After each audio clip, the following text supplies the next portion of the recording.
Today is Thursday, Parashat Lecha, and we're learning from the Parashah of this week, focusing here on a couple of pesukim, a couple of verses. The pasuk says, "Vayhiriv ben ro'eh miknei Avraham uben ro'eh miknei Lot, ve'akenaani ve'aperizi az ba'aretz." There was a quarrel, there was a fight, a quarrel between the herdsmen, between the shepherds of Avraham's cattle and the shepherds of Lot's cattle. Now, Lot was the nephew of Avraham. And the Kenaani and the Perizi then dwelled in the land at that time.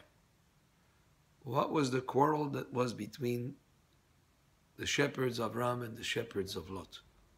And Rashi explains that the shepherds of Lot had their cattle grazing in fields that belonged to people. And that was not right. The shepherds of Avraham would say, this is gezel, this is stealing.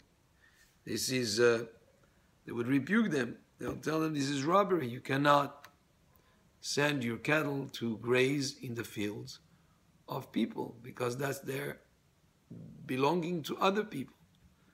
And what would Lot say? Lot and the herdsmen of Lot would say, well, Avraham was promised the land of Canaan, and since he was promised the land and he doesn't have any children, the person that would inherit him would be his nephew, and therefore we're entitled to have our cattle go and graze in the fields of anywhere we want. And that's why the pasuk says, "Ve'akenani ve'aperizi az yoshev ba'aretz." At the time yet, title had not transferred to Avram yet. It was still, the title to the land was still, the Perizi and Kenani were still there.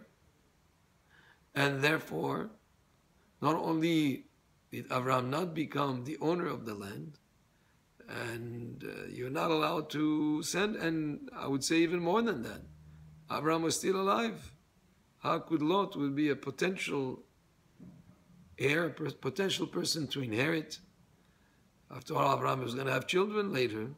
How could Lot take this sort of right to go in the lands that at the time yet still belonged to the Perizi and the Kenani, even though they were promised to Abraham? And we see here that the argument was over the property of others and to be respectful of the property of others. But there's an interesting word here. The pasuk says, "Vayhiriv." There was a quarrel, and it's said in masculine form in Hebrew. The next pasuk, "Vayomer Avram elot, al na tehi meriva beni uvenecha, uben ro'ai uben ro'echa." Let there not be a quarrel, but now that riv in Hebrew is changed to a different word in Hebrew, meriva. Same root, but in feminine now.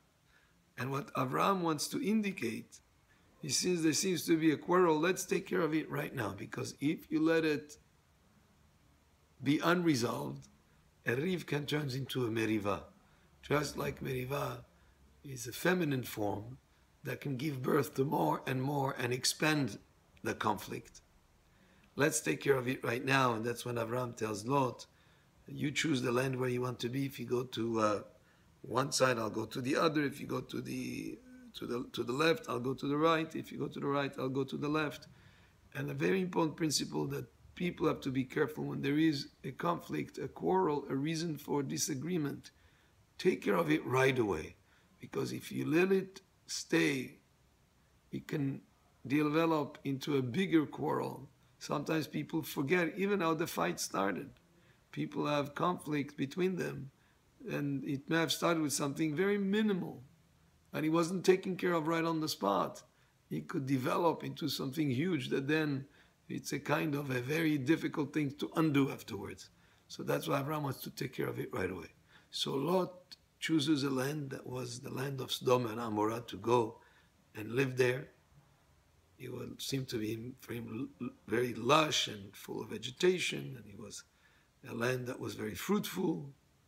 He was drawn there, according to the Midrash, also because of the lewdness and the immorality that was there. He was attracted to that.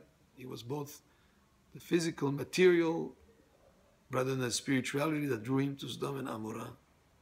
And the pasuk that comes after this episode tells us that Hashem revealed, Hashem Amar El Avram, Acharei pared Lot me'imo. So Hashem speaks to Avram after Lot separates from him. And Rashi tells us that Kol Zman Sharasha imo, as long as Lot, that was at that point a wicked person, as long as he was with him, Haya dibur poresh mimenu. Hashem did not speak, did not communicate with Avram. To teach us also a very important principle. Who we associate with has an impact on our level of spirituality, has an impact on us. So you have to choose your friends. You have to select who you socialize with, who you sit around with, because if that person is a wicked person, even though you are on the right path, it can have an impact on you. And Lot being with Avram, when Lot was at that level of wickedness that he was, Avram was impacted just by being associated next to him. As soon as they separated, Hashem spoke to Avram. And these are some of the lessons that we learned from the Parashah of this week. Baruch Adonai le'olam, amen ve'amen.